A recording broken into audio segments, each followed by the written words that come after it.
ద్రుపద మహారాజా అతని పిల్లలు లేని కారణంగా పిల్లల కోసం ఎదురు చూస్తుంటాడు.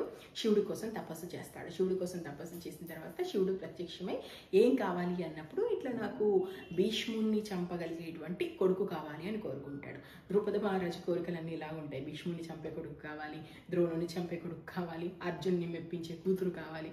సో ఈ పిల్లలందరినీ ఇలాగే కోరుకున్నాడు ఆయన. అది అనగానే వెంటనే శివుడు అంటాడు, ఖచ్చితంగా నీ కొడుకు చేతిలోనే భీష్ముడు చావు ఉంటుంది, కాకపోతే నీకు ముందు కూతురు పుడుతుంది, ఆ కూతురి కొడుకుగా మారుతుంది అని చెప్తాడు. ఆ కూతురు పుట్టడం ఏంటి, కొడుకుగా మారడం ఏంటి అసలు అర్థం కాదు ద్రుపదుడికి. సరే అని చెప్తాడు. వస్తాడు. కొంతకాలానికి కూతురు పుడుతుంది.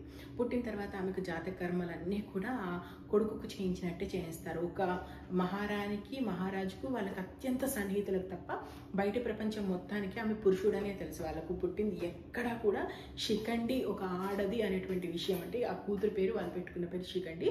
శిఖండి ఆడదన్న విషయం ఎవ్వరికీ తెలియదు. మనకు సినిమాలో సీరియల్లో చూపిస్తుంది. పూర్తిగా తప్పు. కేవలం కొడుకుని పెంచినట్టే పెంచుతారు. ఆ కొడుకుకు స్వయంగా ద్రోణుడే వచ్చి అన్ని విద్యలు నేర్పిస్తాడు. ఆ తర్వాత ఆమె యుక్త వయసుకు వచ్చిన తర్వాత ద్రుపదుడు అనుకుంటాడు, ఇప్పుడు ఇతనికి వరుణ్ణి తెచ్చి పెళ్లి చేయనా, లేదా ఈమెకు వరుడు కావాలా, లేదా ఇతనుగా మారుతాడు కాబట్టి కన్య కావాలా, అర్థం కాదు. లాస్ట్కి అనుకుంటాడు, శివుడే చెప్పిన తర్వాత ఇంకా తిరిగి ఏముంటుందని చెప్పేసి మాకు కన్యకే ఇచ్చి పెళ్లి చేద్దామని చెప్పేసి దశరథ మహారాజు హేమవర్మ ఉంటే హేమవర్మ కూతురునిచ్చి పెళ్లి చేస్తారు.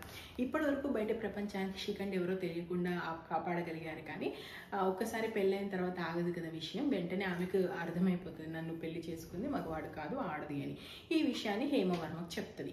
చెప్పగానే అతడు నిజంగా నా కూతురికి ఇంత అన్యాయం జరిగిందా అని చెప్పేసి ఒక దూతను పంపిస్తాడు. నాకు ఇలాంటి సమాచారం వస్తుంది, నా అల్లుడు ఏంటో నేను పరీక్షించాలనుకుంటున్నానని. దానికి ద్రుపదుడు విపరీతంగా తిట్టి పంపిస్తాడు. ఏంటి నా కొడుకు నువ్వు పరీక్షించేది, ఇంకా చేసింది చాలు, ఇలాంటి మాటలు నమ్ముతావా? అతడు ముమ్మాటికి కొడుకే, ఎవరు నీకు తప్పుడు సమాచారం ఇచ్చారు అని మాట్లాడతాడు. దాంతో హేమవర్మకి లేదు ద్రుపదుడు చెప్తున్న మాటల్లో ఏదో ఉంది, మగవాడైతే చూపించుకోవడానికి ఏమవుతుంది, నా కూతురు చెప్పింది సరైంది అనుకుని వెంటనే తన సైన్యాన్ని తీసుకుని కపిల్య నగరం అగడ్తా వరకు వచ్చి చేరుకుంటాడు. కపిల్య నగరానికి వచ్చిన తర్వాత శిఖండికి ఈ వార్త తెలుస్తుంది. ఇప్పుడు తెల్లారిందనుకో ఖచ్చితంగా అందరూ వచ్చేస్తారు, నేను మగవాణ్ణి కాదు ఆడదాన్ని అనేటువంటి విషయం తెలుస్తుంది. ఏం చేయాలో అర్థం కాదు. నా తల్లిదండ్రుల పరువు తీసి అందరి పరువు తీసి నేను బ్రతకడం కన్నా నాకు చావే శరణ్యము అని చెప్పేసి ఆయన అక్కడ ఉన్నటువంటి అటవీ ప్రాంతాల్లోకి వెళ్ళిపోతాడు. అక్కడ యక్షుడు స్థూలకర్ణుడు అనమాట అతని పేరు. అతడు ఉన్నటువంటి ప్రాంతానికి వెళ్తాడు. వెళ్ళి అక్కడ ఆత్మహత్య చేసుకోవడానికి ప్రయత్నిస్తుండగా స్థూలకర్ణుడు బయటకు వస్తాడు. వచ్చి అడుగుతాడు, అయ్యో అమ్మ, ఇంత సుకుమారంగా ఉన్నావు, రాజకన్యలా కనిపిస్తున్నావు, ఎందుకు తల్లి నువ్వు ఆత్మహత్య చేసుకోవాలనుకుంటున్నావు అన్నప్పుడు జరిగిందంతా శిఖండి చెప్తుంది. అప్పుడు స్థూలకర్ణుడు అంటాడు,